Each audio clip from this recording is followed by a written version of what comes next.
Hope everyone's ready for some shocking questions and answers. Hey, guy. Daddy is the pun one over here. Okay. This is a fun one. Beetleborgs or VR Troopers? Ooh. What are you gonna pick? I'm gonna go with VR Troopers. What? It's just a really fun aesthetic that I enjoy. It's very similar to the Beetleborgs aesthetic. It's exactly If you like the VR Troopers aesthetic, you're gonna love the Beetleborgs aesthetic. What I love is that it was a silly show that had a silly premise that was kind of a ripoff of Power Rangers and that whole trend, obviously. But the three characters had a live-in ghost mentor who was also like an Elvis impersonator. God. Yes. Big bad Beetleborgs wins because of the Elvis, almost like Jay Leno impersonator. It was like, This might be the first time somebody swayed me in a lightning Yep. round immediately. yes. I guess I'll go next. Donald Duck or Daffy Duck? Daffy, no question. Donald! Boom! Wow. Daffy. Daffy for life. Daffy was edgy. Daffy was so pathetic. Daffy was funny. Daffy was hoo-hoo. Daffy was in Space Jam. Daffy was a way easier character to root for, even though he was typically the bad guy. Oh, he was an easier character to root Than for? Donald, Did yes. he take in 3 nephews that he didn't Oh, have he to didn't raise? want to. No, and neither did Donald, because he dropped them off he with had Scrooge McDucks. Uncle Scrooge. Boom. No, because he had full custody of them in the Disney Christmas special, and he bought each of them 3 sleds that they so- very much appreciated. Okay, so he delivered on Christmas. I will say, Yeah. Donald's wife was an astronaut who got lost to space a la Fantastic Four-ish. What? So, I don't know. I feel like that's and you know what's a lot messed up going on about there. that is that Donald moved on and started dating Daisy. Daffy Duck would never do that. Daffy had a Daffy would crush. die Has to on move the grave. It's what she would want it. In a recent Looney Tunes show, apparently Daffy had a legit crush on Bugs Bunny, asked him out romantically. Okay. Bugs Bunny turned him down, and then he went out with Porky Pig, and Porky was very excited to go out on this date. That was like established as a romantic date. Daffy Duck wins. Okay, that actually convinced me. That's adorable. Yeah. Yeah. Okay, ready? Wow, okay. Timon and Pumbaa or Sebastian and Flounder. Okay.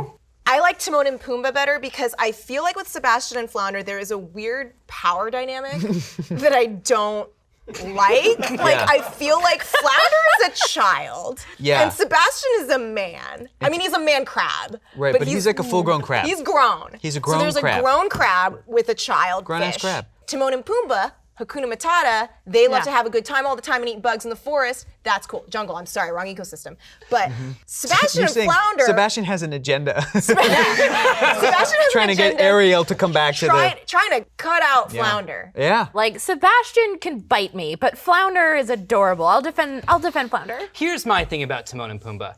Do we like them? Yes. Yeah. Do we know them very well? No, because there's a moment when he says, Pumbaa, not in front of the kids, which means they know that they have some problematic beliefs that they keep in secret. Yeah. Whereas I don't get that feeling from Flounder or Sebastian can't say that to Flounder because Flounder is a kid. Yeah, I'm just saying, we don't know all the facts. Alice in Wonderland or Through the Looking Glass?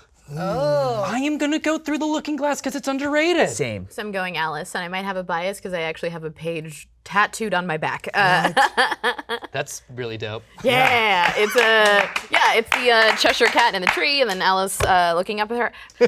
But my reasoning for Alice in Wonderland is very accessible and very playful, and then also there's a lot of like very interesting math theory into it that I really love exploring. Alice in Wonderland. All right, Arkham Asylum or the Phantom Zone. I'm going with Arkham Asylum. I knew it. Because I dress like a Batman villain most of the time, so I love everyone in there. I'm going with the Phantom Zone because it got its own theme song in the Lego Batman movie, which was really fun. I wish I could sing it. Don't have the rights to it, but it's there. And I think the Phantom Zone is a cooler place and a more effective place for villains to go. Arkham Asylum's a revolving door. Yeah, we can all admit that. It's a revolving door, but I love it just because of the sheer amount of media and video games that have been created based on Arkham Asylum. Oh, just wait till you play one of the best video games. Wait until you ever. play the Phantom Zone video game. It's so just good. dark. It's just You hit can't- start and you get flattened and flat- you Whoa! float out. Lightning round. Dexter's Laboratory or Pinky and the Brain. Oh no! This is a hard one. It's really hard. Yeah. I have really to hard. go. I love them both so much. I gotta go Dexter's Lab. Me too. I love Pinky and the Brain, but I also group Pinky and the Brain in with Animaniacs, but that's not on the card. So just Pinky and the Brain as its own property. I'm going, you know what? I prefer Dexter's Laboratory. I love Dexter's Lab. It cemented Genndy Tartakovsky's career. Then he went on to do Samurai Jack, Star Wars, The Clone Wars. Love Pinky and the Brain. I love the voice actors Pinky and the Brain. I gotta go Dexter's Lab. As an adult, I think I'm with you on that end when it comes to like rewatchability. When I watch Dexter's Lab again, I love everything that it expired. But Pinky and the Brain has some of the best inside baseball industry jokes that are just so fun to go back to as a grown-up.